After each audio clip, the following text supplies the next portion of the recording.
Assalamu alaikum. Good evening, everyone. I hope you are fine. Okay, ji, we were doing trigonometry और without graphs हम पहले से ही हम class में complete कर चुके हैं ट्रिग्नोमेट्री के इक्वेशन को सॉल्व कैसे करते हैं, आइडेंटिटीज प्रूव कैसे करते हैं और फिर वो पीरियोडिक प्रॉपर्टी से रिलेटेड कुछ वन वन मार्क के क्वेश्चंस आते हैं वो भी हम कर चुके थे। देन हमारा मंडे और ट्यूसडे के लिए जो कि टास्क था, हमारा प्लान था कि हम ग्राफ्स ऑफ ट्रिग्नोमेट्री फंक्शन करेंगे, जो कि क्लासेस नहीं हो सकी बट मैंने उनकी रिकॉर्डिंग्स आपको सेंड की। 3 लेक्चर्स थे, वही आपका टास्क था कि वही लेक्चर्स आप लोगों ने सुनने थे और जिन लोगों ने वो सुन लिए हैं उनका इसका मतलब ट्रिग्नोमेट्री ग्राफ्स टॉपिक भी हो गया है।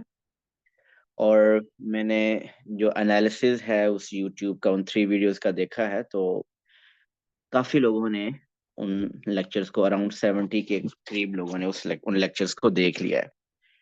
सो कुछ चीजें समझ आ गई होंगी, कुछ प्रॉब्लम्स होंगे।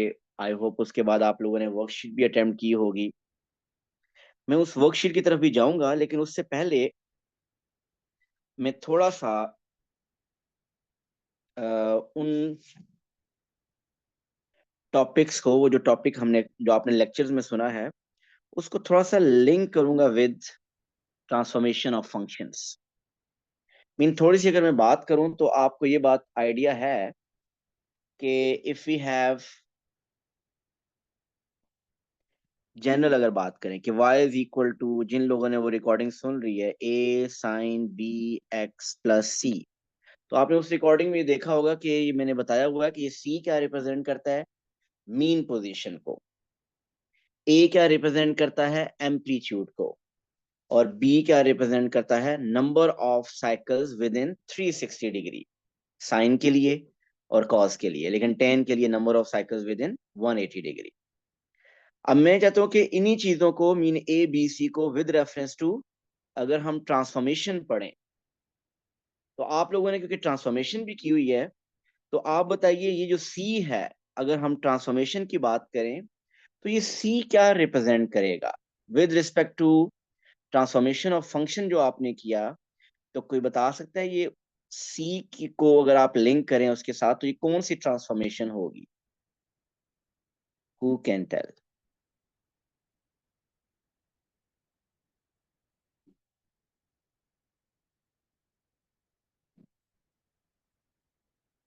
जी Momina, do you have idea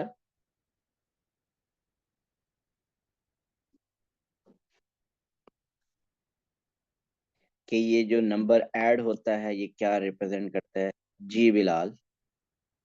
sir translation होती है ये। बिल्कुल, और ये ट्रांसलेशन भी कौन सी होती है ये हमें क्या पता है बिलाल? ट्रांसलेशन भी आपको पता है कि उसमें कॉलम वेक्टर एक्स वाई होता है, तो स्पेसिफिकली ये सी क्या कौन सी ट्रांसलेशन है? सर ये वाई में ऐड हो होते हैं, वाई एक्सिस में। बिल्कुल, आपने वहां ये पढ़ा था कि अगर एफ ऑफ एक्स बन जाए F of X minus A plus B, तो ये ट्रांसलेशन शो करता था, और ट्रांसलेशन भी कौन सी? A B. So translation A B को रिप्रेजेंट करता। अब अगर आपका एक्स में कुछ भी ऐड सब्ट्रैक्ट ना हो, सिंपली हो ऐसे, अगर ये हो F of x plus be simply हो, तो इसका मतलब कि ये ट्रांसलेशन राइट लेफ्ट नहीं है, सिंपली ये क्या शो करेगा कि ग्राफ आपका कितना अपवर्ड और कितना डाउनवर्ड शिफ्ट होगा। सो जस्ट ये एक मैंने रेफरेंस दिया है, आपको बताना चाहता हूँ कि ये जो क्वेश्चंस हैं, एक तो आपने ट्रिग्नोमेट्री के थ्रू की है और उसके बाद आपने ट्रांसफॉर्मेशन के रेफरेंस से भी थोड़ा सा बता रहा हूँ कि ये सी बेसिकली क्या है। सी ये रिप्रेजेंट करता है कि आपका ग्राफ कितना वर्टिकली अप या डाउन मूव होगा, ये ट्रांसलेशन को शो करता है। अब बताइए ये ए क्या रिप्रेजेंट करता है? ये ए जब किसी फंक्शन के साथ ए मल्टीप्लाई हो तो वो कौन सी ट्रांसफॉर्मेशन होती है? जी दुआ इमरान, किसी फंक्शन से जब ए मल्टीप्लाई होता है तो which transformation is that? Stretch. Which stretch? There are two stretch. Horizontal stretch, vertical stretch. Vertical stretch. तो ये इसका मतलब आपकी शेप को वर्टिकली स्ट्रेच करता है। मीन अगर 2 लिखा हुआ है ए की जगह, तो आपकी shape vertically 2 unit double stretch हो जाएगा। मीन एक्स एक्स से डिस्टेंस डबल हो जाएगा। और फिर कौन बताएगा कि ये बी ट्रांसफॉर्मेशन में कौन सी ट्रांसफॉर्मेशन को रिप्रेजेंट करता है? तो hey sir horizontal stretch. Horizontal stretch. और सोहेब ये भी बता सकते हैं कि ये स्ट्रेच फैक्टर क्या होगा? इसका हॉरिजॉन्टल स्ट्रेच फैक्टर क्या होगा? ये बी की सर जो भी वैल्यू होगी। वो हॉरिजॉन्टल स्ट्रेच बी नहीं होगा, कुछ डिफरेंट होगा। हामिद से पूछते हैं कि उनको याद है कि नहीं। 1/b sir. 1/b होगा। हामिद, इसका मतलब है दिसंबर एग्जाम की प्रिपरेशन कर रहे हैं, जो कि सर सिर्फ आज 10 डेज अवे हैं। 10 दिन के बाद आपका दिसंबर एग्जाम स्टार्ट हो जाएगा, जिसमें आपकी P1 कंप्लीट आएगी एक्सेप्ट इंटीग्रेशन। सर सो आपको प्रीवियस डिफरेंशिएशन भी टॉपिक, निकाल दे।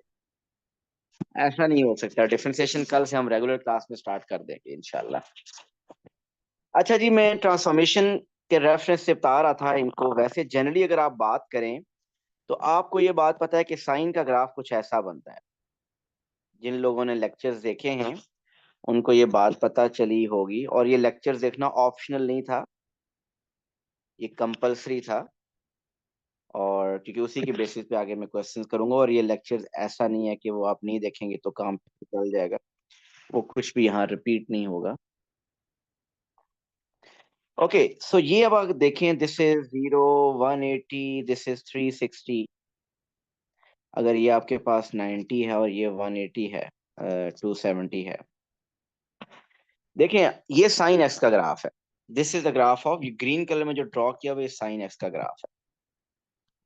अब अगर आपको ग्राफ ड्रॉ करना हो 2 sin x का, मैं वैसे तो 2 sin x आप कर चुके हैं, वो आप वीडियो लेक्चर्स में देख चुके हैं। लेकिन मैं अभी जो फर्स्ट 5 मिनट्स में थोड़ी सी मैं एक्सप्लेनेशन देना चाह रहा हूँ, वो आपको बताना चाह रहा हूँ कि विद रेफरेंस टू ट्रांसफॉर्मेशन अगर आप ड्रॉ करें तो 2 sin x का अगर आप ग्राफ ड्रॉ करें तो वो कैसा ग्राफ बनेगा? तो 2 sin x का मतलब ये कौन सी ट्रांसफॉर्मेशन है? ये वर्टिकल स्ट्रेच है। सो जब वर्टिकल स्ट्रेच होगा तो इसका मतलब एक्स एक्सिस से डिस्टेंस डबल हो जाएगा हर पॉइंट का। अब ये अगर जो पॉइंट है इसका एक्स एक्सिस से डिस्टेंस 1 यूनिट है, तो ये डबल हो जाएगा, ये 2 पे आ जाएगा। Mean with reference to transformation अगर आप देखें तो ये ग्राफ कुछ sin 2x का ग्राफ कुछ ऐसा बन जाएगा कि हर पॉइंट का डिस्टेंस एक्स एक्सिस से डबल हो जाएगा ये। और अब आप देखें रेंज क्या बन जाएगी, -2 से +2 तक। ठीक हो गया। और इसी तरह जी, ये बात क्लियर है सबको? ये 2 sin x का ग्राफ, ये देखें वर्टिकली स्ट्रेच हो गया। और वैसे मैंने आपको बताया कि 2 क्या है, आपने उन वीडियोस में देखा होगा मैंने 2 के बारे में क्या बताया कि 2 एम्पलीट्यूड है। तो अब आप देख सकते हैं कि इसका एम्पलीट्यूड क्या है। मीन पोजीशन से एक्सट्रीम पोजीशन के दरमियान जो गैप आ रहा है वो 2 यूनिट्स का आ रहा है, तो एम्पलीट्यूड 2 ही है। तो वो ट्रिग्नोमेट्री में जो जिस रेफरेंस से मैंने एक्सप्लेन किया वो भी वही चीज बनती है। और ट्रांसफॉर्मेशन के थ्रू भी अगर आप देखें तो it's almost the same thing. ठीक हो गया। अब मैं कोई एग्जांपल लेता हूं। सपोज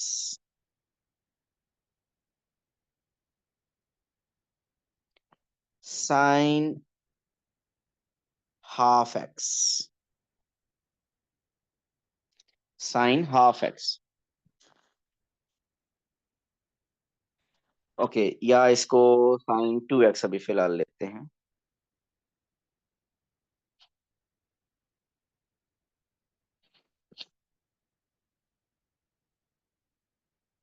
अगर ये साइन 2x लें तो ट्रिग्नोमेट्री के लेक्चर्स में जो आपने देखा होगा, इस 2x का, इस 2 का मीनिंग ये है कि there will be 2 cycles within 360 degree. Mean 360 degree के अंदर अंदर 2 साइकिल बनने चाहिए। लेकिन इसी को अगर ट्रांसफॉर्मेशन के थ्रू देखें तो ये कौन सी ट्रांसफॉर्मेशन है? ये हॉरिजॉन्टल स्ट्रेच है। और जिसका स्ट्रेच फैक्टर क्या है? 1/2। स्ट्रेच फैक्टर क्या है? 1/2। अब स्ट्रेच फैक्टर 1/2 का मतलब क्या है कि जितने भी पॉइंट्स हैं उन सब का डिस्टेंस y एक्सिस से हाफ हो जाएगा। मीन ये जो 180 डिग्री पे एक पॉइंट आ रहा है, इसका y एक्सिस से डिस्टेंस हाफ हो जाएगा, मीन ये ऐसे बन जाएगा। मीन जो पॉइंट ये वाला पॉइंट था, इसका y एक्सिस से डिस्टेंस हाफ करना है। तो पहले ये 90 पे मीट कर रहा था, अब ये सॉरी पहले 180 पे कर रहा था, अब ये 90 पे मीट करेगा। और इसी तरह ये जो पॉइंट 360 पे है, इसका भी डिस्टेंस y एक्सिस से हाफ पे हो जाएगा, तो ये 180 पे बन जाएगा। मीन पहले इसका जो साइकिल था 360 में कंप्लीट हो रहा था, अब वही साइकिल 180 में कंप्लीट हो रहा है।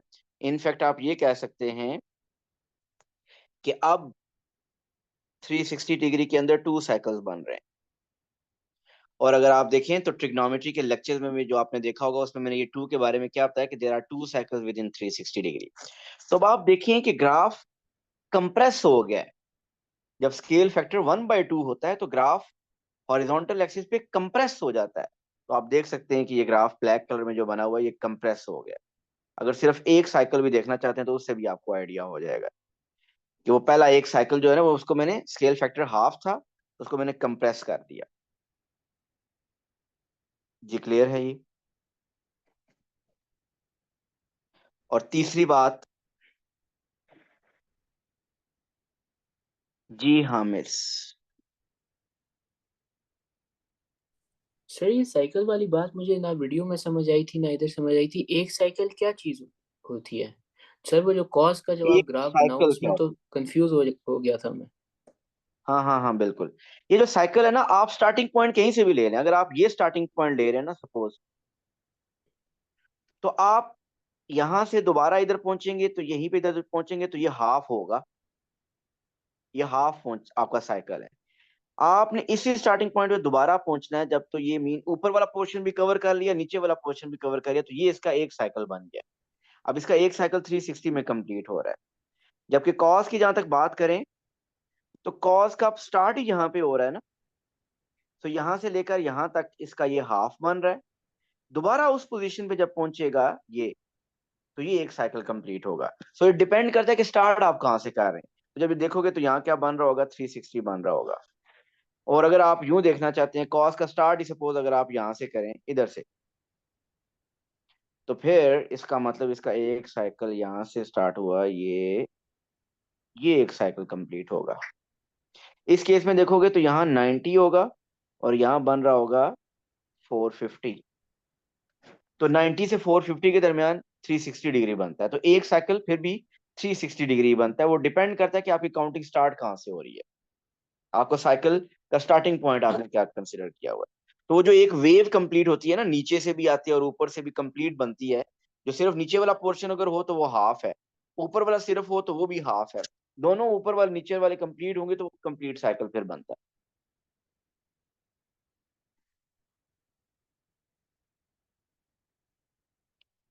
ओके जी, अब ट्रांसफॉर्मेशन के थ्रू की अगर जो बात हम चला रहे हैं, तो अगर आपके ग्राफ में आ जाएगा साइन एक्स प्लस 1, तो विद रेफरेंस टू ट्रांसफॉर्मेशन मुझे बताइए ये कौन सी ट्रांसफॉर्मेशन हुई है। ग्रीन कलर से साइन एक्स से साइन एक्स प्लस 1 में ये कौन सी ट्रांसफॉर्मेशन हुई है Rabia Basri? Which transformation is that? Sir, translation. It's translation. और ट्रांसलेशन में इसका कॉलम वेक्टर बनेगा 0 1। मीन राइट लेफ्ट कहीं नहीं मूव करना, ओवरऑल ग्राफ को 1 यूनिट ऊपर शिफ्ट कर देना है। तो अगर आपको ओरिजिनल साइन एक्स का ग्राफ आता है, जिस तरह ये ग्रीन कलर में बना हुआ है, और आपने साइन एक्स प्लस 1 का ग्राफ अगर ड्रॉ करें, तो कंप्लीट ग्राफ को 1 यूनिट ऊपर शिफ्ट कर दें। मीन पहले कंप्लीट ग्राफ आपका -1 से 1 बन रहा था, अब आपका कंप्लीट ग्राफ 0 से 1, 0 से 2 के दरमियान बनेगा। मीन अगर मैं डॉटेड बना लूं ऐसे, तो कंप्लीट ग्राफ देखिए मैंने 1 यूनिट ऊपर शिफ्ट कर दिया है।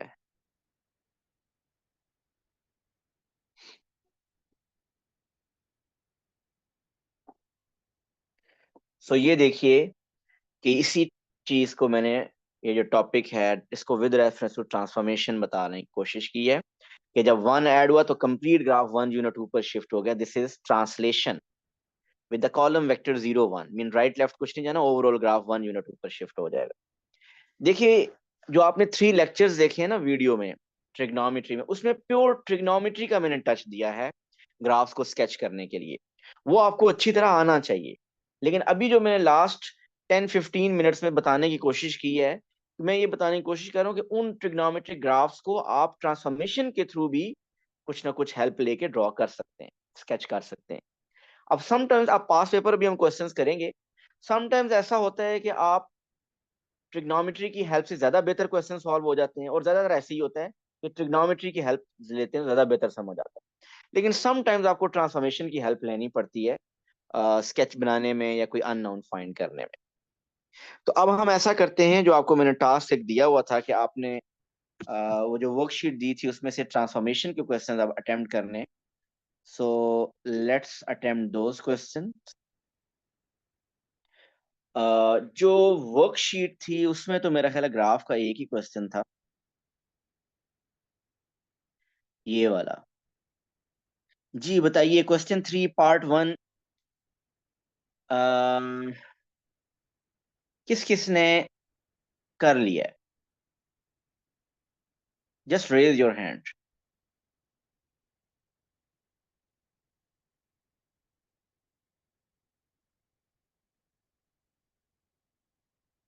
अच्छा, कुछ लोगों को जूम में हैंड रेज करना भी शायद नहीं आता, ये भी एक प्रॉब्लम होगा, लेकिन चलें, ये पार्ट 1 में इसका जल्दी से कर लेता हूँ कि ये ग्राफ क्या बना हुआ है। y is equal to a sine b x plus c। जिन लोगों ने वो 3 लेक्चर्स में से अगर आप फर्स्ट लेक्चर भी सुन लिया है, तो ये I think a b c find कर सकते हैं। ये c क्या रिप्रेजेंट करता था? c वो नंबर जो ऐड हो रहा होता है, वो बताता है मीन पोजीशन। इस ग्राफ की अगर आप देखें तो मीन पोजीशन क्या है? This is the mean position, ये इस ग्राफ की मीन पोजीशन है। सो इसकी मीन पोजीशन दिस इज 3। सो इसका मतलब वैल्यू ऑफ c इज 3।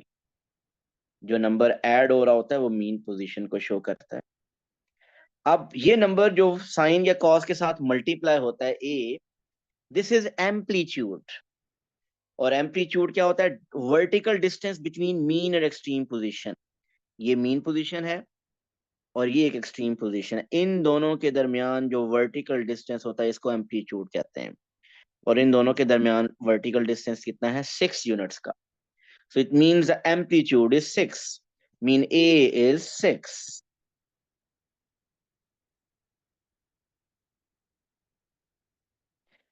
फिर आ जाती है टर्न इस बी की। इस बी के बारे में मैंने बताया था कि this is number of cycles within 360 degree. 360 degree के अंदर जितने साइकिल्स बनते हैं उसको हम कहते हैं बी। अब आप देखें, ये पाई लिखा हुआ है, पाई मीन ये 180 डिग्री है, और 2 पाई मीन दिस इज 360 डिग्री। तो आप देखें 360 डिग्री के अंदर कितने साइकिल बने हुए हैं? ये एक साइकिल बना हुआ है 360 डिग्री के अंदर। हमेशा 360 डिग्री के अंदर चेक करना होता है। So 360 degree के अंदर there are 2 cycles, so it means the value of B is 2. So C is 3, A is 6 and B is 2. जिन लोगों ने वो लेक्चर सुने हैं उनके लिए ये 3 मार्क्स गेन करना बहुत आसान होगा। तो इस वर्कशीट में जी मुझे बताइए कोई क्वेश्चन ऐसा जो कि आपसे ना हुआ हो। ये वर्कशीट, अभी मैं उस टॉपिकल की तरफ जाऊंगा। इस वर्कशीट में से बताइए कोई ऐसा क्वेश्चन। मैं चैट बॉक्स को इनेबल कर देता हूँ। वैसे आप हैंड रेज करके भी कह सकते हैं, मुझे क्वेश्चन पूछ सकते हैं। पहले जी इस वर्कशीट की तरफ मुझे बताइए। इस वर्कशीट में ग्राफ का वैसे ये एक ही क्वेश्चन था, तो कोई और क्वेश्चन? जी हाँ मिस। सर 4 का पार्ट 2 और 5 का पार्ट 2। वो ग्राफ्स के 4, एक मिनट देखते हैं। नहीं नहीं सर, वो आपने पिछली क्लास में डिस्कस नहीं किए थे। 4 का पार्ट 2 आप पूछ रहे हैं? जी सर।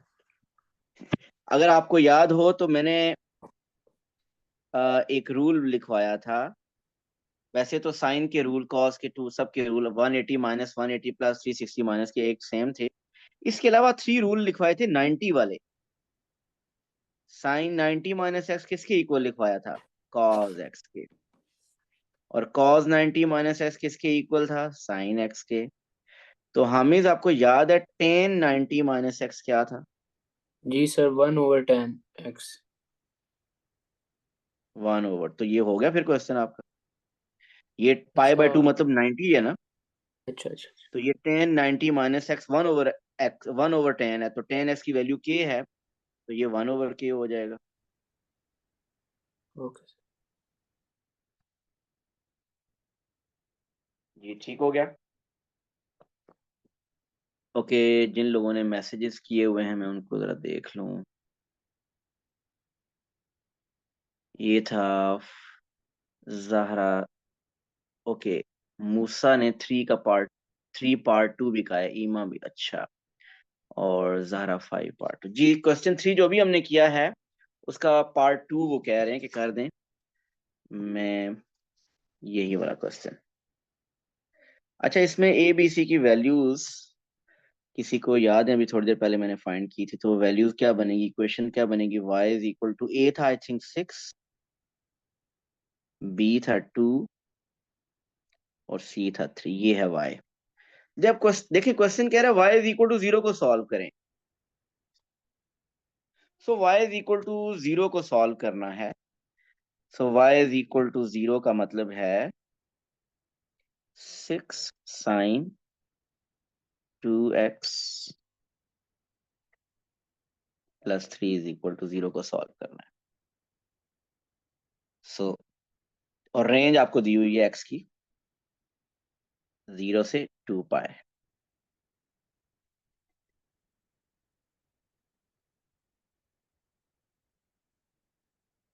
चलें जी, इसको सॉल्व करने के लिए पहले साइन को सब्जेक्ट बनाना पड़ेगा। सो sin 2x आएगा -3/6 मीन -1/2।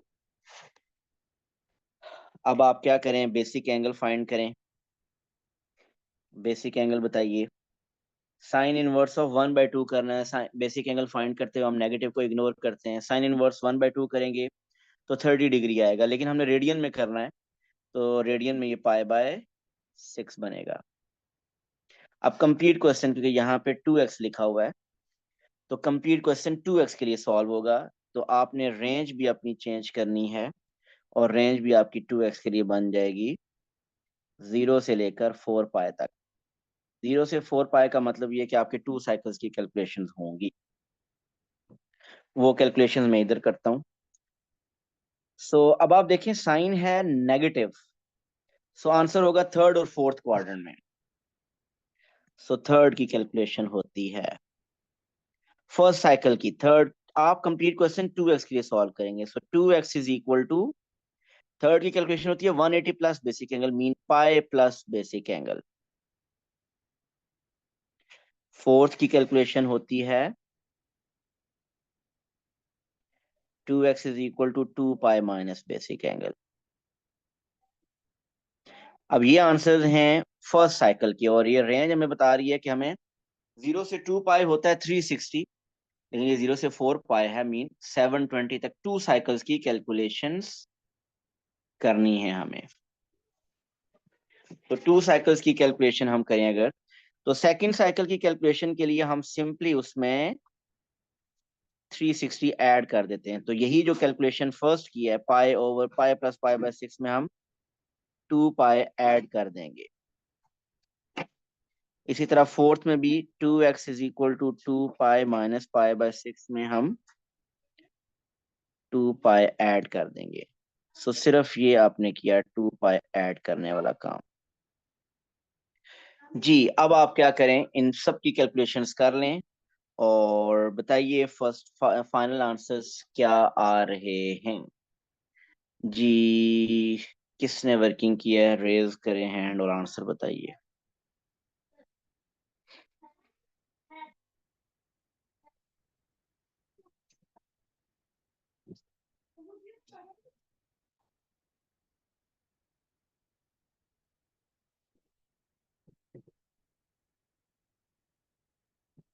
जी, मेरा ख्याल है आप जो भी कैलकुलेशन करना चाहेंगे आप कर लेंगे। वैसे मैं फर्स्ट का आंसर करूं तो एलसीएम लूं 6 पाई 7 पाई/12 बनेगा शायद। इधर से आंसर आपका जो आंसर आपकी रेंज से आउट हो रहा है उसको आप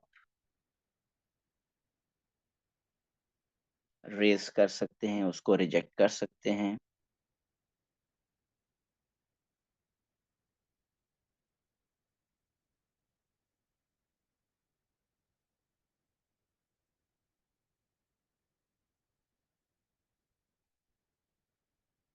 अच्छा, मुझे एक मिनट क्वेश्चन, मुझे लगता है सारे आंसर्स तो फाइंड ही नहीं करने थे। एक मिनट। ओहो, सारे आंसर तो फाइंड ही नहीं करने थे।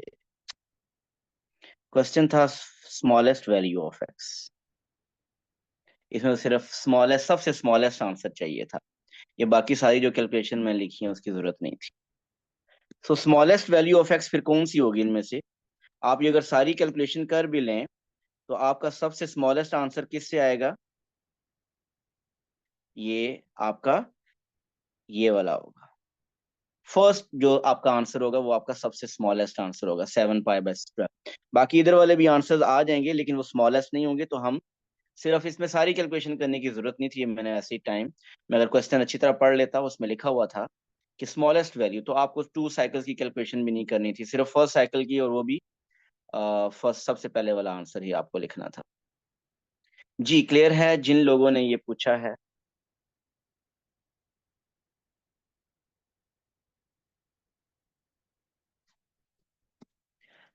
अच्छा जी, फिर क्वेश्चन नंबर, किसी और क्वेश्चन की भी डिमांड आई थी और वो था क्वेश्चन नंबर 5 सेकंड पार्ट। इसके बाद फिर हम चलेंगे वर्कशीट की उस टॉपिकल की तरफ। क्वेश्चन 5 सेकंड पार्ट देखते हैं क्या है। जी क्वेश्चन 5 सेकंड पार्ट, जहरा आपने पूछा है। मुझे पार्ट 1 के अगर आंसर मिल जाए तो आसान हो जाएगा, मेरे लिए जल्दी हो जाएगा।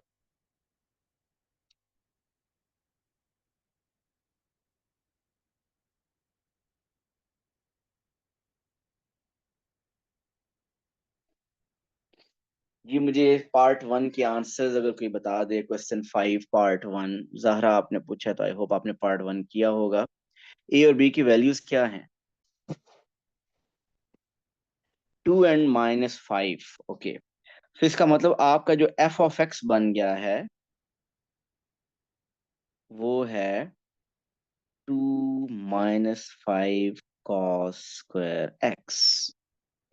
ओके जी, सेकंड पार्ट है कि आपको एफ ऑफ एक्स की लीस्ट और ग्रेटेस्ट वैल्यूज बतानी है। अगेन आई विल से कि जिन लोगों ने वो लेक्चर सुने हैं कंप्लीट, उनके लिए बहुत इजी हो जाएगा क्वेश्चन। उन लेक्चर्स में मैंने एक बात बताई हुई है कि what is the range for cos x. वो मैंने बताई हुई है -1 से 1। ये रेंज है कॉस एक्स की। और उन्हीं लेक्चर्स में मैंने आपको रेंज बताई हुई है कॉस स्क्वायर एक्स की। जी पता चलेगा अभी किसने लेक्चर्स कंप्लीट सुने। कौन बताएगा कॉस स्क्वायर एक्स की रेंज क्या थी? चैट बॉक्स ओपन है, रेंज बताइए कॉस स्क्वायर एक्स की। अहमद इकान बिल्कुल ठीक है। माज ऐसा नहीं है। अयान 0 to 1, काफी लोगों ने इसका लेक्चर सुने। सो कॉस स्क्वायर एक्स की रेंज है 0 to 1। इसमें ये लेक्चर्स जिन्होंने नहीं सुने वो प्लीज सुन लें, लेकिन जो आंसर्स आपके बता रहे हैं उस पर पता चल रहा है कि आप लोगों ने रिकॉर्डिंग सुनी हुई है। ओके जी, कॉस स्क्वायर एक्स की रेंज होती है 0 to 1। अब मैंने इसकी रेंज फाइंड करनी है 2 - 5 कॉस स्क्वायर एक्स की। तो यहाँ पे मुझे 2 - 5 कॉस स्क्वायर एक्स सेट करना है। और वो कैसे सेट करें? अब आप क्या करें, इस पर कंप्लीट इनइक्वालिटी को -5 से मल्टीप्लाई कर दें, क्योंकि मुझे कॉस स्क्वायर एक्स को -5 कॉस स्क्वायर एक्स बनाना है। कंप्लीट इनइक्वालिटी को -5 से अगर मैं मल्टीप्लाई करूं तो 0 × -5 तो 0 ही होगा। अब क्योंकि माइनस से मल्टीप्लाई करें तो इनइक्वालिटी का साइन रिवर्स हो जाएगा। -5 कॉस स्क्वायर एक्स, इनइक्वालिटी का साइन रिवर्स। 1 × -5 इज ये -5 आ जाएगा। तो आपने रेंज फाइंड कर ली -5 कॉस स्क्वायर एक्स के लिए। अब इसमें 2 क्या करें आप? ऐड करें। सो कंप्लीट इनइक्वालिटी में 2 ऐड कर दें। सो 0 + 2 = 2। इधर भी 2 ऐड किया तो 2 - 5 cos स्क्वायर एक्स बन गया। एंड -5 + 2 = -3। जी बिलाल बिल्कुल ठीक कह रहे हैं आप। सो ये आपके पास एफ ऑफ एक्स आ गया। ये था 2 - 5 cos x square, वो है f of x. So it means this is f of x. So f of x आपके पास आ गया है greater than equal to -3 less than equal to 2. Mean इसको अगर बेहतर ऑर्डर में लिखें तो f of x is greater than equal to -3 less than equal to 2. अगर क्वेश्चन में f of x की रेंज पूछता है तो रेंज है -3 से 2, लेकिन उसने यहाँ पे रेंज नहीं पूछी, उसने कहा लीस्ट और ग्रेटेस्ट. सो लीस्ट वैल्यू है -3 और ग्रेटेस्ट वैल्यू है +2. ओके जी, अब आते हैं हम उस टॉपिकल की तरफ. उसमें से आप लोगों ने, मुझे उम्मीद है, ग्राफ से कुछ क्वेश्चंस अटेम्प्ट किए होंगे.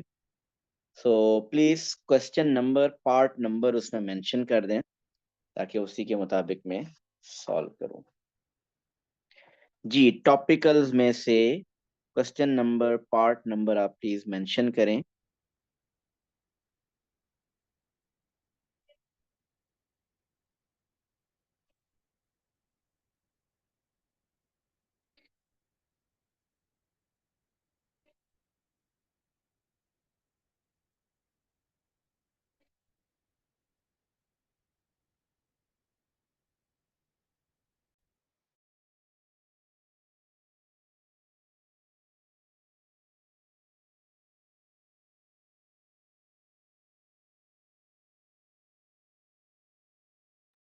Okay, ji, Ema is saying question 12, part 2. So let's do question 12, part 2.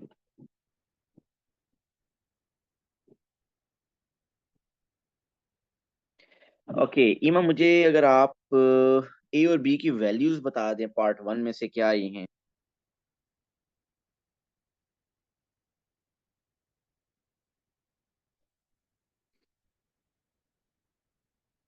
ए और बी की वैल्यूज 12 में ए पार्ट में से क्या आई हैं.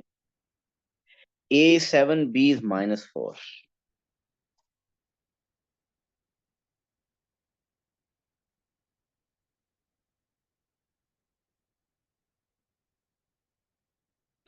ओके जी, तो इसका मतलब f ऑफ x बन गया 7 - 4 cos x. अच्छा जी, आप में से किसने, second part is find the set of values of k for which the equation f of x is equal to k has no solution. जी, किसने क्वेश्चन 12 सेकंड पार्ट कर लिया है.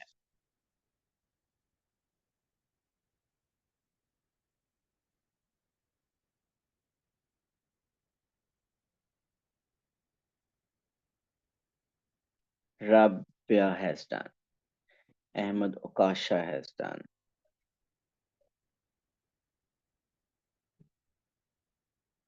Yildirim confused. Okay. जी, राबिया बताएंगे कैसे करना था ये क्वेश्चन.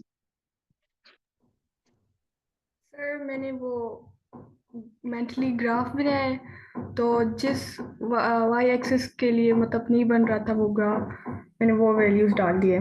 तो ग्राफ बन रहा था 3 और 11 तक, तो 3 से नीचे और 11 से ऊपर नहीं बन रहा था, तो सर वो वैल्यूज.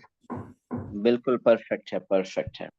देखें, इसको कैसे करना था. वैसे जब कहते हैं ना नो सोल्यूशन, तो हमारे माइंड में टॉपिक आता है क्वाड्रेटिक्स, डिस्क्रिमिनेंट. तो लेकिन यहाँ पे क्वाड्रेटिक्स भी कहीं आ नहीं रहा था, तो इसका मतलब कोई डिफरेंट चीज होगी. सो आप देखें, कॉस की रेंज होती है -1 से 1. आपने इस एफ ऑफ एक्स की रेंज फाइंड करनी है. आपको अगर सिंपली मैं कहूँ एफ ऑफ एक्स है कॉस एक्स, तो आपसे मैं कहूँ कौन सी, अगर एफ ऑफ एक्स है के, मैं आपसे कहूँ कि कौन सी के वैल्यूज के लिए ग्राफ है, कौन सी के वैल्यूज के लिए इसका सोल्यूशन नहीं है, तो आप कहोगे क्योंकि कॉस का ग्राफ तो -1 से 1 के दरमियान होता है, -1 से 1 के दरमियान. तो आप ये कहोगे कि के की वैल्यूज अगर 1 से ऊपर आ गई, मीन के की वैल्यू अगर 1 से ग्रेटर हो गई और अगर -1 से लेस होगी, मीन -1 से लेस और 1 से ग्रेटर पे कोई ग्राफ एग्जिस्ट नहीं करता, तो वहां पे इसका कोई सोल्यूशन नहीं होगा. सो इन दैट केस आप लिख दें के इज ग्रेटर देन 1 एंड के की रेंज क्या होगी, लेस देन -1. सो यहाँ पे भी ऐसा ही है. अब आपके पास जो क्वेश्चन है f of x is equal to 7 - 4 cos x, आप ऐसा कीजिए, 7 - 4 cos x की रेंज बताइए क्या है। रेंज फाइंड करने के टू मेथड्स हैं, आपने उसको वहां पे जो लेक्चर्स में सुने होंगे। आप इसकी मीन पोजीशन बताइए क्या है इस ग्राफ की। 7 ऐड हो रहा है तो इसकी मीन पोजीशन 7 है। एम्पलीट्यूड इसका 4 है, मीन 7 में 4 ऐड करेंगे तो 11 बनेगा, 7 में 4 सब्ट्रैक्ट करेंगे तो 3 बनेगा। इसका मतलब इस फंक्शन की जो रेंज है वो 3 से लेकर 11 तक है। मीन आपका ग्राफ 3 से 11 तक बनेगा। सो आपके पास इस इक्वेशन का सोल्यूशन होगा अगर के 3 से 11 के दरमियान हुआ। लेकिन अगर के आपका लेस देन 3 हुआ और या के आपका 11 से ग्रेटर हुआ, then there will be no solution. So the set of values of k are k is less than 3 and greater than 11। जी ईमा एंड और किसने पूछा? जहरा। नहीं, जहरा नहीं। ये जिन्होंने पूछा ये क्लियर है उनको। Okay good. यलदरम कंफ्यूजन खत्म हुई या कि बढ़ गई मजीद?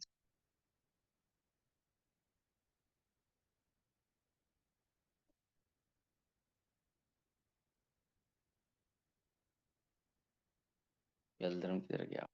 अच्छा जी, चले जी, नेक्स्ट क्वेश्चन आगे इसके बाद बताइए। 2 पार्ट 2 and 3।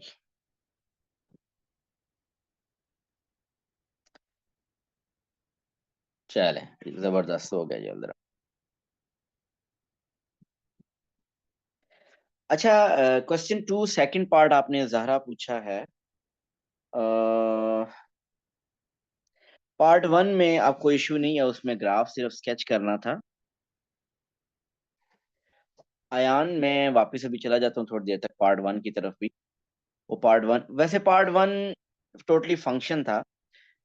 मैं उसकी तरफ चले आ ही जाता हूँ पहले यार।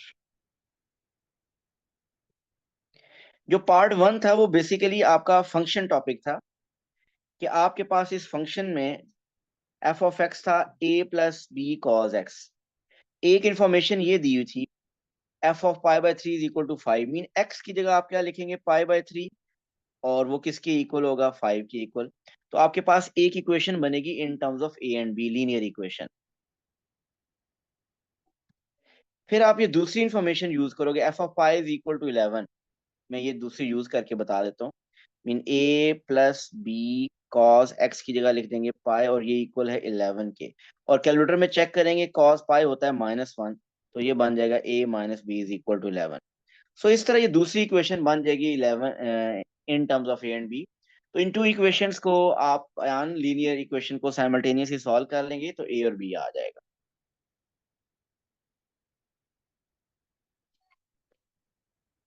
ओके ज़ाहरा, आपने क्वेश्चन 2 के बारे में पूछा है, मैं उसकी तरफ वापस आ रहा हूँ। सेकंड पार्ट आपने कहा, और आई होप कि आप पार्ट 1 कर चुके होंगे। y is equal to 2 cos x था। Points P and Q lie on the curve and have x coordinate of pi by 3 and pi respectively. Find the length of PQ. देखें, मुझे ऊपर graph के बारे में कुछ नहीं पता। सपोज कि ऐसा कुछ ग्राफ बन रहा है, जैसा भी ग्राफ बन रहा है मैंने ऐसे ही बना लिया स्केच। कहता है पी और क्यू इस कर्व के ऊपर लाई कर रहे हैं। सपोज करें इस कर्व के ऊपर अगर लाई कर रहे हैं तो यहाँ पे पी है और यहाँ पे क्यू है, और कर्व की इक्वेशन है y is equal to 2 cos x। शायद ये इक्वेशन थी। जी हाँ, मैं पार्ट 3 भी करूंगा, ये पार्ट 2 पहले देख लें। अब उसने कहा कि P and Q lie on the curve and have x coordinate pi by 3 and pi. तो P का जो x कोऑर्डिनेट है वो पाई बाय 3 है, और Q का जो x कोऑर्डिनेट है वो पाई है। सो आप क्या y कोऑर्डिनेट बता सकते हैं? बिल्कुल बता सकते हैं हम। आप क्या कीजिए ज़ाहरा, x कोऑर्डिनेट इस कर्व की इक्वेशन है ना, P और Q कर्व के ऊपर लाई कर रहे हैं, तो कर्व की इक्वेशन में पाई बाय 3 पुट करें, आपके पास y कोऑर्डिनेट आ जाएगा। सो अगर आप पाई बाय 3 इसमें पुट करें, cos पाई बाय 3 होता है 1/2 आई गेस। पाई बाय 3 होता है cos पाई बाय 3 होता है 1/2, और 1/2 तो y कैंसिल, तो आपके पास 1 आ जाएगा।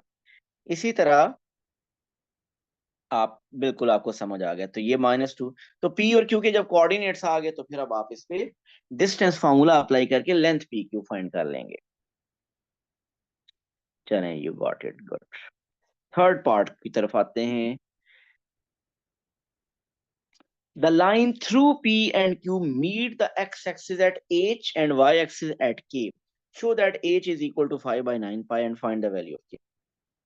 देखिए, ये मुझे लगता है कि अब इसमें टॉपिक जो आ गया ना वो ट्रिग्नोमेट्री आ गया। मास कुछ पूछना चाह रहे हैं जी। मास सर इन क्वेश्चंस के अंदर अगर कैलकुलेटर इस्तेमाल हो तो उसको रेडियन में ही रखेंगे? पिछले क्वेश्चन में पाई वगैरह यूज हो रहा था, बिल्कुल रेडियन में रखेंगे, 100% रेडियन में रखेंगे। ठीक है सर। अच्छा, ये जो थर्ड पार्ट है जिसके बारे में पूछा ज़हरा ने भी और हामिज ने भी, मुझे लगता है कि ये ट्रिग्नोमेट्री है कि P और Q के meet x axis at H and Y axis at K। देखिए, P के कोऑर्डिनेट्स आपके पास हैं π/3 और 1 थे I think. Mean second part में आपने किए हुए हैं, हो सकता है मैं गलत लिख रहा हूँ यहाँ पे, मुझे कंफर्म कर दीजिएगा। कुछ ऐसे थे शायद P और Q के कोऑर्डिनेट्स। अगर इनमें मैंने कुछ गलत लिखा है तो मेरी करेक्शन कर दीजिएगा। लेकिन मैं मेथड के ऊपर आता हूँ कि अगर आपके पास P और Q के कोऑर्डिनेट्स हैं, बेशक कोऑर्डिनेट्स थोड़े से मुश्किल हैं हामिज, पाए की फॉर्म में, लेकिन हम इनकी इक्वेशन फाइंड कर सकते हैं ना कोऑर्डिनेट ज्योमेट्री को यूज करके। इक्वेशन हम फाइंड कर सकते हैं। आप क्या करेंगे, इस लाइन की इक्वेशन फाइंड करेंगे हामिज। जब इस लाइन की इक्वेशन फाइंड हो जाएगी ना, उसमें y0 पुट करेंगे तो h आ जाएगी आपकी। h ये आएगा 5/9 पाई। और उसी इक्वेशन में फिर x0 पुट करना, k की वैल्यू आ जाएगी। ऐसा करता हूं मैं, h इज इक्वल टू 5/9 पाई करके दिखा देता हूँ। लेकिन मुझे प्लीज कंफर्म करें p और q के कोऑर्डिनेट्स मैंने ठीक लिखे हुए हैं ना पार्ट 2 से।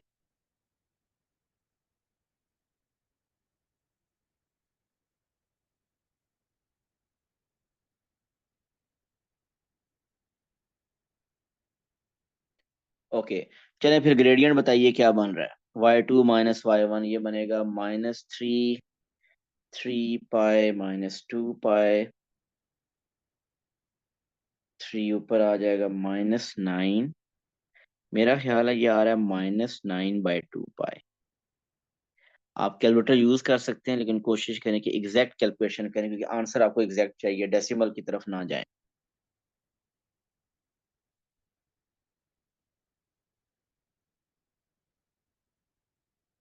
ये ग्रेडियंट आ गया।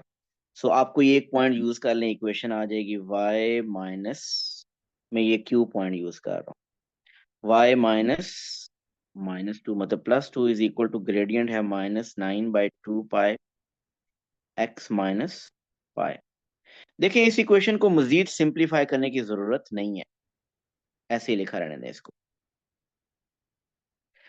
अब आप ऐसा करें, इसमें y0 पुट करें और x की जगह h पुट कर दें। तो ये आ जाएगा 0 + 2 इज इक्वल टू -9/2 पाई और x क्या लिखते हैं h। तो ये आ जाएगा -2 पाई, उस तरफ मल्टीप्लाई कर देंगे तो आपके पास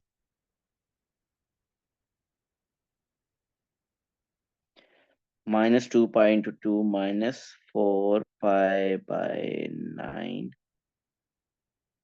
is equal to h minus pi. Pi उधर ऐड हो जाएगा तो पाई -4 पाई/9, ये एलसीएम लें तो h आ रहा है 5/9 पाई।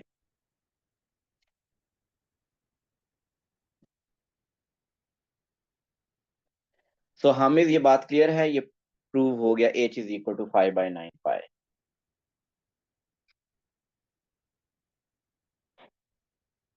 और इसी तरह अब आप क्या करो, k भी फाइंड कर लोगे, y0 पुट कर लोगे उसी इक्वेशन में, ओरिजिनल इक्वेशन में y0 पुट करोगे तो x भी आ जाएगा। आयान कह रहे हैं कि सर मेरा आंसर डेसिमल में बिल्कुल ठीक आया, लेकिन उसकी वजह से बाकी सारी आगे की कैलकुलेशन खराब होगी। How to get answer in pi. देखिए, मैं पहले भी क्लास में भी बताता रहा हूँ कि आपको चाहिए कि जब आपको एग्जैक्ट आंसर चाहिए तो उस वक्त कैलकुलेटर को अपने आप से दूर कर दें। पहली बात वो बेसिकली एग्जामिनर ये चाहता है कि आप मैनुअल कैलकुलेशंस करें। जब आप कैलकुलेटर यूज करते हैं तो वो कैलकुलेटर, आपके कुछ लोगों के कैलकुलेटर होते हैं जो एग्जैक्ट आंसर देते हैं इन टर्म्स ऑफ पाए, लेकिन कुछ के आंसर कैलकुलेटर नहीं एग्जैक्ट नहीं देता। और कुछ कैलकुलेशंस होती ऐसी हैं कि जो मर्जी कर लो उसमें कैलकुलेटर का आंसर एग्जैक्ट आंसर आता ही नहीं है उसमें। तो ऐसे केस में इसका मतलब कैलकुलेटर एग्जामिनर चाहता है कि आप यूज ना करें या बहुत कम यूज करें।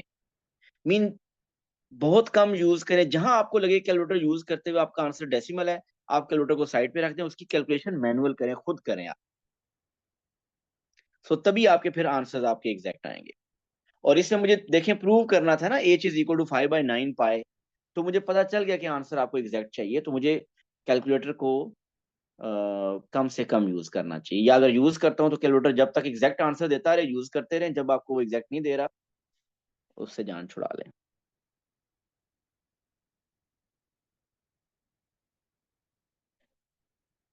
ओके जी, नेक्स्ट क्वेश्चन बताइए।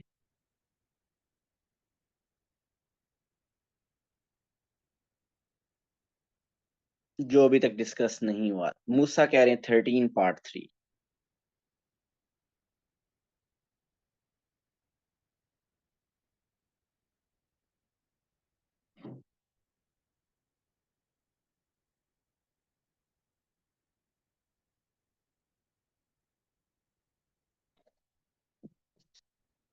यार मूसा बहुत जबरदस्त क्वेश्चन है यार, आपने जो पूछा 13 पार्ट 3। लेकिन उससे पहले ज़ाहरा 13 पार्ट 2 कह रही है, मैं वो कर देता हूँ, फिर 13 पार्ट 3 की तरफ आता हूँ। वैसे मुझे 13 पार्ट 3 करने के लिए पार्ट 1 भी चाहिए होगा और पार्ट 2 भी चाहिए होगा। पार्ट 1 के आंसर चले मैं उस वक्त आपसे पूछूंगा, आप मुझे बताइएगा। वैसे ज़ाहरा आपने पार्ट 2 क्यों पूछा? उसमें तो स्ट्रेट फॉरवर्ड उसने कहा था ग्राफ स्केच करें सिर्फ 2 cos x का और -3 sin x का। चले मैं ड्रॉ कर लेता हूँ क्योंकि मुझे वो थर्ड पार्ट के लिए चाहिए भी।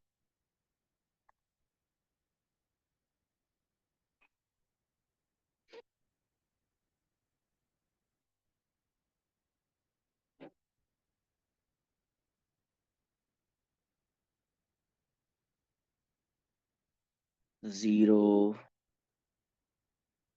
90, 180,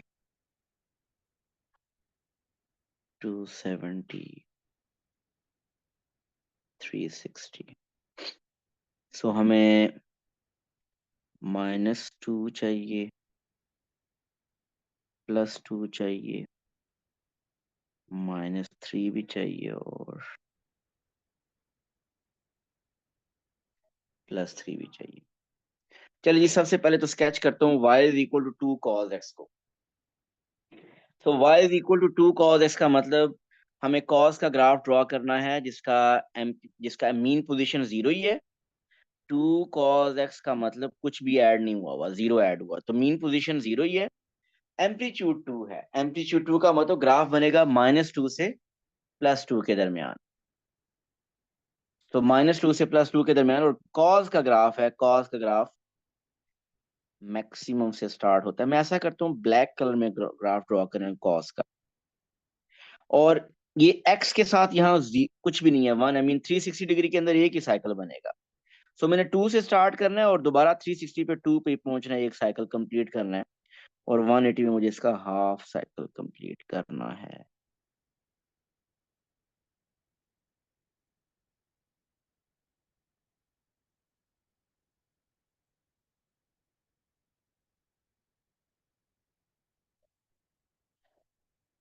तो ये बन गया ग्राफ y = 2 cos x का।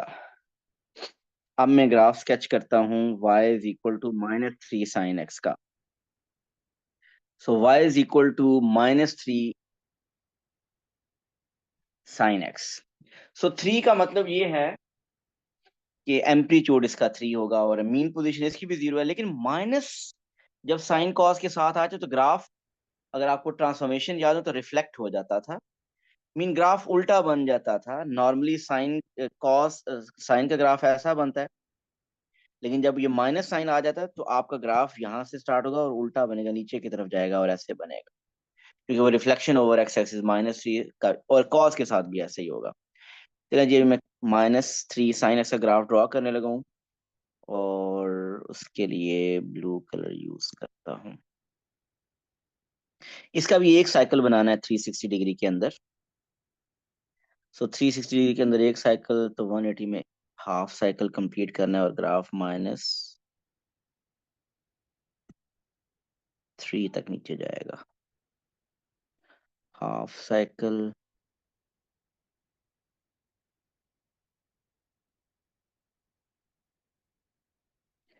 सो ये ग्राफ कुछ बन गया। ये थोड़ा सा ऊपर जाना चाहिए था 3 तक।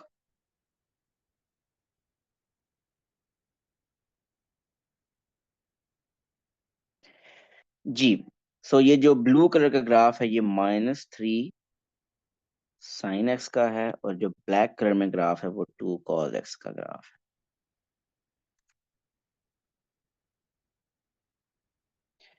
जी, यहां तक क्लियर है सबको?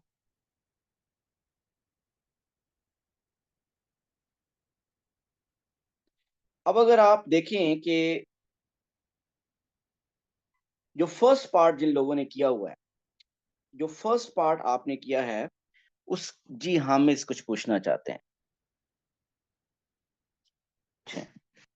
सर मैं ये पूछ रहा था, अगर एम्पलीट्यूड नेगेटिव हो तो ये ऊपर 3 तक ऊपर कैसे गया है?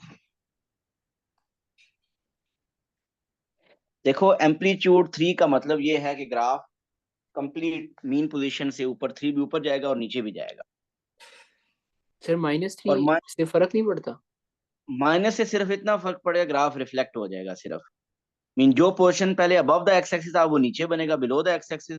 जो portion below the x axis था अब वो अबव द एक्स एक्सिस बनेगा। Okay sir. अच्छा जी, अब जरा देखिएगा, मैं पार्ट 3 करने लगा हूं, तो पार्ट 3 के लिए आपको पार्ट 1 और 2 दोनों का नॉलेज होना चाहिए, नंबर 1, और नंबर 2 के मैथ अच्छा होना चाहिए। तो मूसा ने क्वेश्चन बड़ा ट्रिकी पूछा है। मैं पार्ट 1 ढूंढ रहा हूँ, मुझे पार्ट 1 पहले मिल जाए। था क्या पार्ट 1? ये क्वेश्चन 13 था ना? जी, क्वेश्चन 13 के पार्ट 1 में अगर आप देखें तो आपने सॉल्व किया हुआ है। सॉल्व आपने किया था 2 cos x + 3 sin x = 0 को सॉल्व किया हुआ था। क्या मैं कह सकता हूँ आपने पार्ट 1 में सॉल्व किया था 2 cos x = -3 sin x को? जब आपने पार्ट 1 में 2 cos x = -3 sin x को सॉल्व किया था, तो मैं कैसा, अब यहाँ पे 2 cos x का ग्राफ भी बना हुआ है और -3 sin x का भी ग्राफ बना हुआ है। तो आपने जो पार्ट 1 में सॉल्व किए थे, आंसर्स आए थे उसके 2, वो जो 2 आंसर्स आए थे वो मैं आंसर भी आपको बता देता हूँ कि वो आंसर्स थे आपके, आंसर्स थे आपके, क्या थे आंसर्स?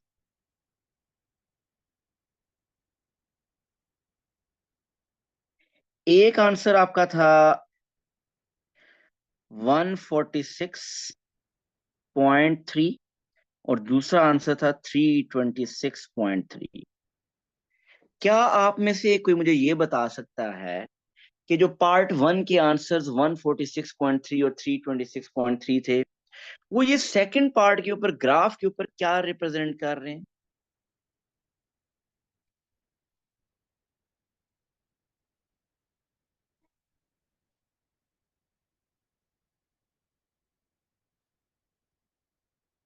किधर गए? किसी ने हैंड रेज किया था, अहमद ने हैंड रेज किया। जी अहमद, बताइए क्या रिप्रेजेंट कर रहे हैं? Point of intersection.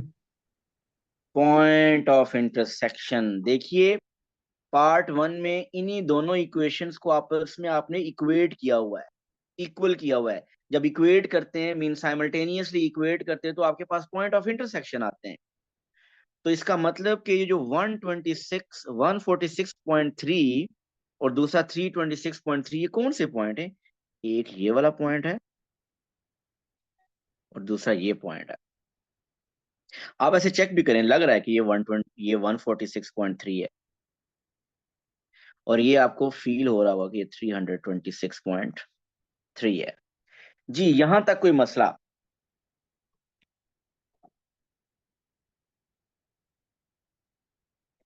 चलें, यहां तक तो कोई मसला नहीं। अब आते हैं हम थर्ड पार्ट की तरफ। फिर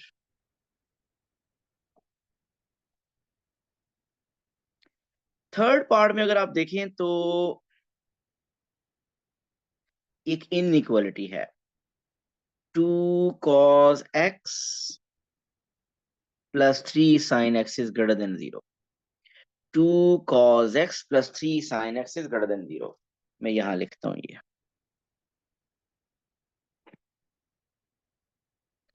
इनइक्वालिटी है 2 cos x माइनस 3 नहीं plus 3 sin x is greater than 0। क्या मैं इस इनइक्वालिटी को लिख सकता हूँ यूं, 2 cos x is greater than minus 3 sin x, ऐसे लिख सकते हैं। जी, अब आपको आंसर्स लिखने हैं और इसमें उसने कहा पार्ट 1 को भी यूज करें, पार्ट 2 को भी यूज करें। पार्ट 1 को यूज करके तुम्हें पता चल गया कि ये 146.3 ये जो पॉइंट है ना, ये पॉइंट ऑफ इंटरसेक्शन, ये 146.3 ये पॉइंट है। और इधर से ये दूसरा जो पॉइंट ऑफ इंटरसेक्शन है ये है 326.3। लेकिन अब इक्वेशन नहीं है, अब इनइक्वालिटी है। सो आप इस इनइक्वालिटी को देखें, आपका आंसर भी डेफिनेटली अब x is equal to 146, x is equal to 326.3 नहीं होगा। अब आपका आंसर भी इनइक्वालिटी होगा। अब x इनइक्वालिटी क्या बनेगी? और इनइक्वालिटी में मैं आपको बता रहा हूँ x इज ग्रेटर देन 146.3 या x इज लेस देन 146.3 बनेगा, x is greater than 326.3, x is less then 326.3 बनेगा। अब ये पता कैसे चलेगा कि इनइक्वालिटी क्या है? देखते हैं जरा। यहां लिखा हुआ है 2 cos x is greater than minus 3 sin x। 2 cos x is greater than minus 3 sin x। आप देखें तो 2 cos x का ग्राफ जो हमने ड्रॉ किया हुआ है वो एक ब्लैक कलर में बना हुआ है। तो मैं इस 2 cos x को ब्लैक कलर में लिखता हूं, और -3 sin x का ग्राफ ब्लू कलर में बना हुआ है।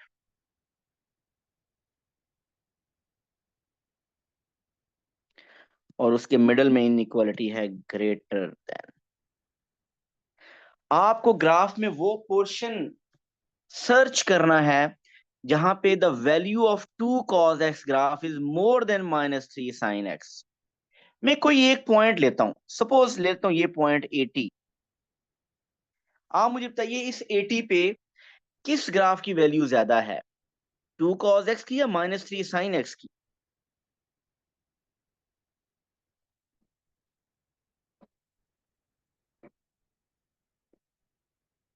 2 cos x की वैल्यू ज्यादा है। अगर आप देखें 80 के ऊपर 2 cos x की वैल्यू ये बन रही है 1 पॉइंट समथिंग, और इसकी वैल्यू नेगेटिव बन रही है।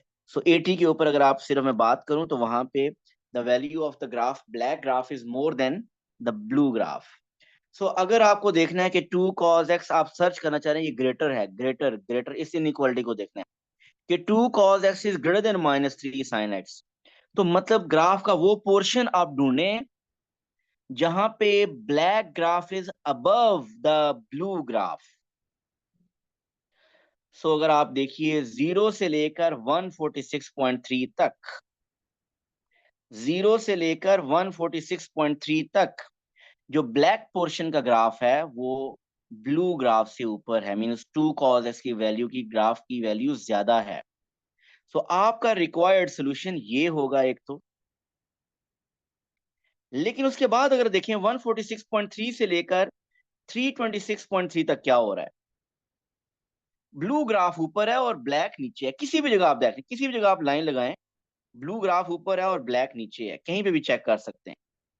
सो जो सेकंड वाला पोर्शन है 146.3 से 326.3 के दरमियान वाला, वहां पे आपका ब्लैक पोर्शन का ग्राफ की वैल्यू कम है एज कंपेयर टू ब्लू।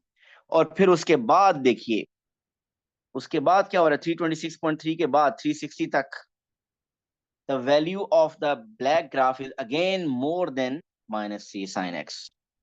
मैंने अभी तक आंसर नहीं बताया क्या मुझे कोई फाइनल आंसर की इनइक्वालिटी जितना मैंने एक्सप्लेन किया उस बेसिस पे बता सकता है? मैं वेट करूंगा 1 मिनट के लिए अपना आंसर इनइक्वालिटी का। क्या आप लिख के बता सकते हैं चैट बॉक्स में?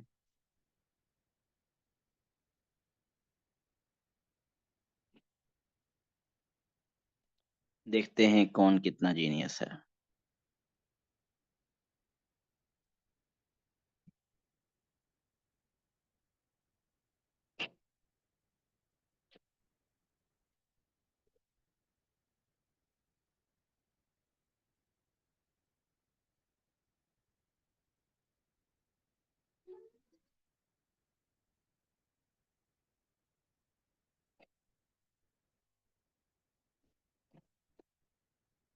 Yes, Ahmed Okasha, you are right. Rabia, you are right. आप वैसे एक लिमिट लिख रहे हैं, आपको आंसर 0 से 360 के दरमियान ही बताना है। राबिया एंड ओकाशा, जब आप कह रहे हैं ना कि 326.3 से ग्रेटर, तो 326.6 से ग्रेटर तो बहुत सी वैल्यूज है, वो तो 700 पे भी चली जाएगी, तो आप लिमिट लगाएं। तो बहरहाल आप लोगों के आंसर्स मैं समझ गया हूँ, आप लोग ठीक बता रहे हैं। तो करना क्या है कि एक आंसर आपका 0 से लेकर 146.3 के दरमियान है। मीन ये वो पोर्शन है जिसमें black graph is above blue. आप चाहते हैं 2 cos x is greater than -3 sin x। सो एक आपकी इनइक्वालिटी होगी x इज ग्रेटर देन 0 से लेकर 146.3 तक जो आपका ग्राफ है। मीन 0 से लेकर 146.3 तक जो आपका ग्राफ है, वहां पे ये आपका सोल्यूशन रीजन लाई करता है। और दूसरा 146.3 से लेकर 326 के दरमियान अगर देखें तो वहां पे तो blue graph is more then black, तो वो नहीं हमें चाहिए। उससे आगे वाला अगर देखें यहां से onward, so x is greater than 326.3। But हमें क्योंकि 360 तक लिमिट लगा रहा है तो 360 तक ही आंसर दें। तो मैंने 0 से लेकर 360 तक के आंसर बताए। आप में से कुछ लोगों ने इनइक्वालिटीज बता दी हैं, x इज लेस देन 146.3 और ग्रेटर देन 326.3, वो भी करेक्ट हैं। बट बेहतर है कि आप क्वेश्चन की रेंज के मुताबिक आंसर दें कि 0 से 360 के दरमियान। सो ये आंसर था इसका। आई होप ये क्लियर होगा। एक ट्रिकी क्वेश्चन था, और याद रखिए ऐसे ही ट्रिकी क्वेश्चन आपको एग्जाम में मिलेंगे।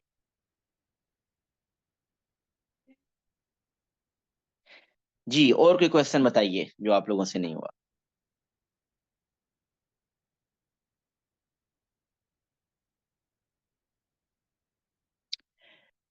कल हमारी रेगुलर क्लास होगी, जो आपका जो स्कूल टाइम है उसी के मुताबिक रेगुलर ऑनलाइन क्लास होगी।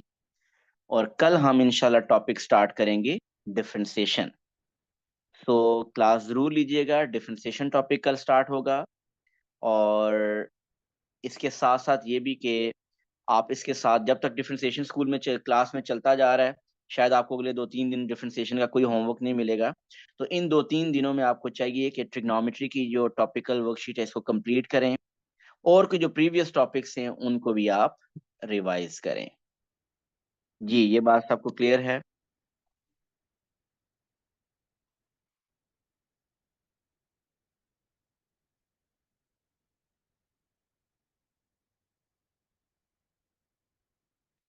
राबिया, इसको हम नेक्स्ट क्लास में डिस्कस कर लेंगे। सर, एग्जामिनर कभी कहता है लाइन प्लॉट करो? कह सकता है, एग्जामिनर की मर्जी है, हर दफा नई चीजें पूछता है वो। कह सकता है वो।